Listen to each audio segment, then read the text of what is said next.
Hola queridas amigas y amigos artenautas, bienvenidos a un nuevo capítulo de El Auriga del Arte. Hoy, siguiendo con esa línea de nuevos capítulos súper básicos que introducen cada uno de los estilos, que ya inauguramos el vídeo pasado con el arte griego, vamos a continuar por orden cronológico y esta vez hablaremos del arte romano y de cómo identificarlo.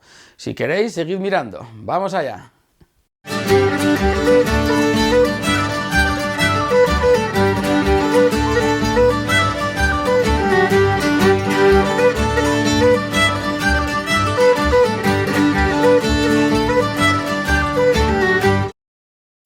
Situemos el arte romano en el tiempo.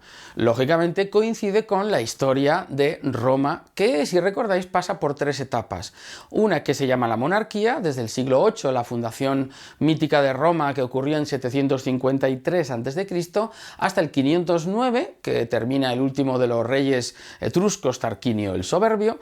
A partir de 509 y hasta el 27 a.C. se desarrolla la República y desde el 27 a.C., con la proclamación de Octavio Augusto como primer emperador, pues empieza la época del imperio. El imperio que se desarrollaría durante todos los siglos siguientes hasta el año 476 después de Cristo, que es la fecha de la caída del Imperio Romano de Occidente, porque el de Oriente siguió con el nombre de Imperio Bizantino, pero eso es otra historia, como digo, a manos de los bárbaros con esas invasiones, y ahí termina lo que podemos llamar historia de Roma.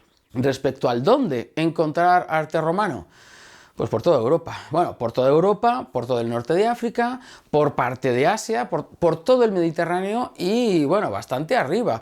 En Inglaterra también, en Alemania, en un montón de sitios, porque coincide con toda la extensión del Imperio Romano, que recordemos, en época de los emperadores hispanos, Trajano y Adriano, llegó a su máxima expansión, pues eso, desde Mesopotamia hasta Hispania, es decir, hasta aquí, la península ibérica, y de norte a sur o de sur a norte, desde la costa norte de África, es decir, Mauritania, Tingitania, actual Marruecos o Túnez y tal, hasta las Islas Británicas, es decir, una grandísima extensión.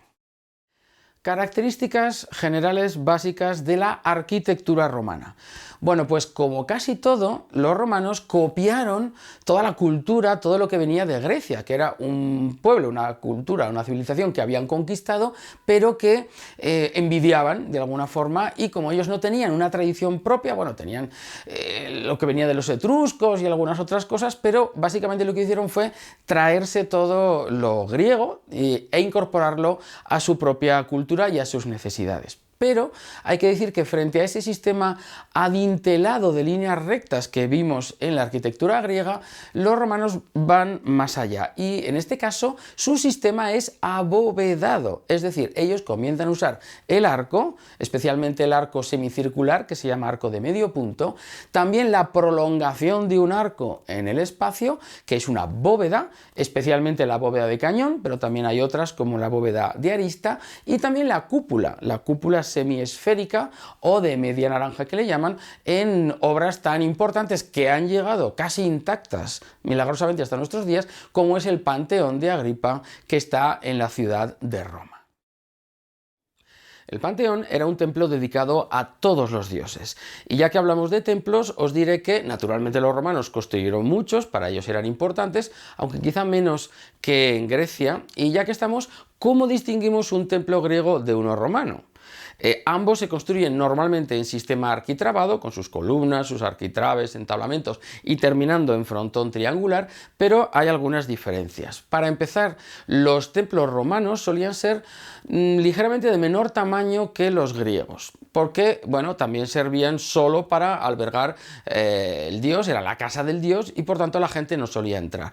Para meter mucha gente ya tenían otro edificio que es la basílica, el edificio cubierto de mayor tamaño que solían construir, que se utilizaba sobre todo para la justicia y para el comercio. Edificio, como digo, de grandes dimensiones que después copiarían los cristianos para sus iglesias, esa tipología de edificio.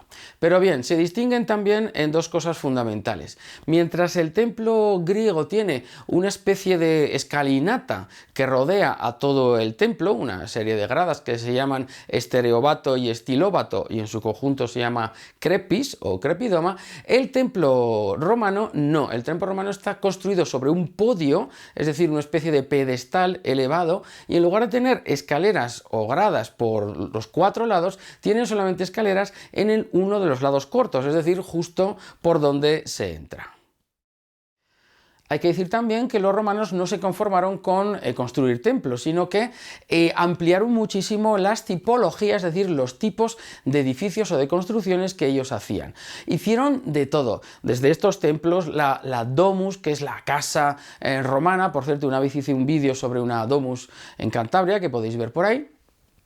Y sobre todo se especializan en obras públicas, es decir, en obras de ingeniería. Ahí sí que hay que decir que son los maestros indiscutibles de la antigüedad. Hicieron de todo, puentes, acueductos, canales, presas, de todo, de todo. Y también otros edificios públicos, por ejemplo, para ocio y espectáculos, como es el teatro, que desarrollaron el teatro griego, el tipo, digamos, de edificio, pero en este caso, en lugar de depender de ocupar una ladera de una montaña, que es lo que solían hacer los griegos, ellos pudieron construir los teatros de la nada, es decir, desde un terreno plano. Desarrollaron, como digo, arcos, bóvedas, sistemas de entrada y de salida fantásticos. Y una evolución del teatro es el anfiteatro, que es como 2 teatros unidos, que tiene al final una planta elíptica, cuyo ejemplo más representativo y más espectacular es el anfiteatro Flavio, más conocido como Coliseo, que está, como no podía ser de otra forma,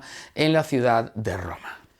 Respecto a la escultura, ¿cómo diferenciarla de la griega? Bueno, pues al principio no muy bien, porque de hecho muchas esculturas griegas que estamos estudiando son copias romanas. Entonces, como decía antes, los romanos lo copiaron todo, importaron muchas esculturas, incluso que se estaban haciendo en Grecia, o mandaron llamar a escultores griegos para que trabajasen en Roma, pero sí que es verdad que hay algo que se diferencia de lo griego, y es que ellos inventaron o crearon nuevos temas para representar, o nuevos estilos, es decir, sus innovaciones principales son el retrato, porque los griegos buscaban, como ya dijimos, la belleza ideal, pero no representaban a nadie en concreto, o bueno, dioses y tal, pero a los romanos ya les gustó ir a lo más concreto, a lo práctico, y representar personas identificables, con nombre y apellido, es decir, patricios, emperadores, lo que fuera. Así que inventan o desarrollan el concepto del retrato. Ya habíamos visto algún retrato en Grecia, por ejemplo, de Alejandro Magno, pero ellos lo desarrollan mucho más. Y otro tipo de escultura que es novedoso en Roma es el relieve histórico. Es decir, en columnas, por ejemplo, como la columna Trajana o la columna de Marco Aurelio, desarrollan una especie de gigantesco cómic donde van contando, narrando historias. O en el interior de los arcos de triunfo, por ejemplo, o en frisos o en otro tipo de soportes, lo que hacen es contar historias de su propia historia, es decir, episodios que ellos quieren conmemorar. Y eso lo hacen mediante un esquema narrativo con muchas figuras, muchos personajes y algo que se parece en realidad bastante a los cómics. Bueno, ¿y qué pasa con la pintura? Pues en el arte griego vimos que había muy poca y que sobre todo se representaba en cerámica, pero aquí, amigos, tenemos una ventaja, y es que se descubrió en el siglo XVIII, ya se redescubrió las ruinas de varias ciudades que habían quedado sepultadas bajo la ceniza y la lava del volcán Vesubio. Estoy hablando, por supuesto, de Pompeya, Herculano y Stabia. En estos lugares de la Campania, cerca de Nápoles, se ha podido rescatar un montón de pinturas al fresco en las en las casas que había en estas ciudades, y con eso se ha podido estudiar lo que se conoce, por supuesto, como pintura pompeyana, donde se puede ver que ya empezaban a representar la perspectiva y la idea de la profundidad, y que tienen, oye, figuras realmente muy bien representadas y con significados profundos, como en la famosa Villa de los Misterios de Pompeya. Y suelen tener colores rojizos, y ya, como digo, sabían representar muy bien, bastante bien, la figura humana, incluso en escenas bastante cotidianas. Bien, pues esto es todo sobre las claves del arte romano. Un vídeo, espero, corto y útil para vosotros. Si os ha gustado, ya sabéis, dadle a me gusta. Y si aún no lo habéis hecho, suscribiros al canal El Auriga del Arte. Hasta otro capítulo, amigos.